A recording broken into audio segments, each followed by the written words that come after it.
सोचो, एक security guard जिसे लोग गेट पर खड़ा रहने लायक भी मुश्किल से समझते थे, वही एक दिन करोड़ों की कंपनी को डूबने से बचा ले।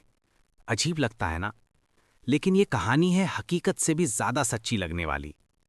दिल्ली की एक बड़ी कंपनी थी, जहां की मालकिन थी रिया मेहरा। जवान, सक्सेसफुल, लेकिन उतनी ही घमंडी। और उसी कंपनी के गेट पर खड़ा रहता था अर्जुन, एक सिंपल सिक्योरिटी गार्ड, जिसकी सैलरी कम थी लेकिन उसकी नजर बहुत तेज थी।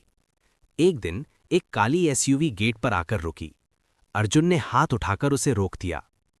पॉज। Sir, ID please. तभी गाड़ी से उतरी रिया मेहरा, टोन अग्रेसिव। तुम्हारी औकात क्या है, मुझे रोक रहे हो? पॉज। लेकिन अर्जुन ने जो जवाब दिया उसने सबको चुप कर दिया। अर्जुन, स्ट्रॉन्ग। मैडम, रूल्स सबके लिए सेम होता है, वरना सिस्टम नहीं, सिर्फ घमंड चलता है। उस दिन के बाद अर्जुन की नजर हर चीज पर और ज्यादा शार्प हो गई। और फिर एक रात उसने कुछ ऐसा देखा। Slow suspense. एक वीआईपी आदमी बिना चेक के बार बार अंदर जा रहा था और सीधा जा रहा था सर्वर रूम की तरफ। अर्जुन को समझ आ गया, ये कुछ बड़ा खेल है। अगले दिन अर्जुन दौड़ता हुआ रिया के पास गया।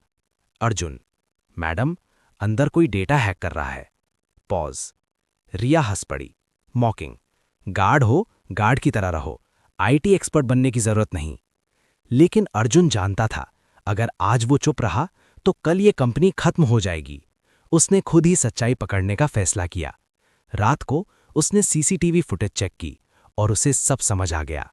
कोई अंदर से कंपनी को बेचने वाला था। अगले दिन करोड़ों की डील साइन होने वाली थी। पूरी बोर्ड रूम तैयार थी। और जैसे ही साइन होने वाला था, पॉज, इम्पैक्ट। दरवाजा अचानक खुलता है और अंदर आता है अर्जुन। रिया, एंग्री। सिक्योरिटी, इसे बाहर निकालो। Arjun, loud, powerful. अगर आज मुझे बाहर निकाला तो आपकी कंपनी भी बाहर हो जाएगी मार्केट से। Pause, tension. और फिर उसने स्क्रीन पर वो फुटेज चला दी जिसमें साफ दिख रहा था हैकर सर्वर से डेटा चुरा रहा है।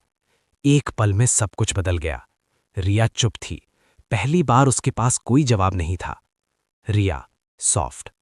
तुमने ये सब कैसे? अर्जुन, काम। मैडम, मैं गार्ड हूं, काम ही है हर खतरे को पहचानना। उस दिन एक सिक्योरिटी गार्ड नहीं, एक हीरो पैदा हुआ। और रिया ने सबके सामने अनाउंस किया, आज से अर्जुन इस कंपनी का हेड ऑफ सिक्योरिटी है। याद रखना, इंसान की पहचान उसके काम से नहीं, उसके हौसले से होती है। छोटा काम करने वाला इंसान छोटा नहीं होता, सोच छोटी हो तो इंसान छोटा बनता है।